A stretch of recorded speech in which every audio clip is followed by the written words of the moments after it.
అల్లు అర్జున్ టాలీవుడ్లో స్టైలిష్ స్టార్గా ప్రసిద్ధి పొందిన ప్రముఖ నటుడు. 1982 ఏప్రిల్ 8న చెన్నైలో జన్మించారు.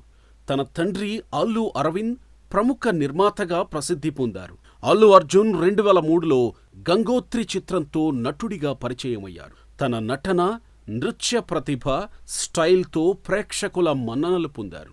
పుష్ప 2 ది రోల్ 2024 చిత్రంలో పుష్పరాజ్ పాత్రలో నటించి గద్దర్ తెలంగాణ ఫిలిం అవార్డ్స్లో ఉత్తమ నటుడిగా అవార్డు పొందారు. అల్లు అర్జున్ తన కెరీర్లో అనేక విజయవంతమైన చిత్రాల్లో నటించారు. గంగోత్రి 2003 అల్లు అర్జున్ నటించిన తొలి చిత్రం. ఆర్య 2004 సుకుమార్ దర్శకత్వంలో వచ్చిన ఈ చిత్రం అతనికి మంచి గుర్తింపును తెచ్చిపెట్టింది.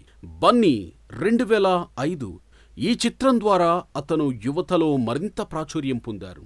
పరుగు 2008 ఈ చిత్రంలో నటనకు ఫిల్మ్ఫేర్ అవార్డు అందుకున్నారు అల్లు అర్జున్. రేస్ గుర్రం 2014 ఈ చిత్రం బాక్సాఫీస్ వద్ద భారీ విజయాన్ని సాధించింది. పుష్ప ది రైజ్ 2021 ఈ చిత్రం ద్వారా అతను పాన్ ఇండియా స్టార్గా మారారు.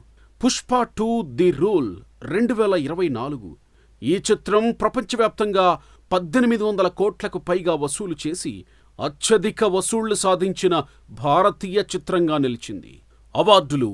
అల్లు అర్జున్ తన కెరీర్లో అనేక అవార్డులను గెలుచుకున్నారు. ఫిలింఫేర్ అవార్డ్, పరుగు, వేదం, రేసుగుర్రం చిత్రాలకు ఉత్తమ నటుడిగా, నంది అవార్డ్, ఆర్య చిత్రానికి ప్రత్యేక జ్యూరీ అవార్డ్, జాతీయ చలనచిత్ర అవార్డ్, పుష్ప ది రైస్ చిత్రానికి ఉత్తమ నటుడిగా, Gaddar Telangana film award, Pushpa 2 the rule చిత్రానికి ఉత్తమ నటుడిగా.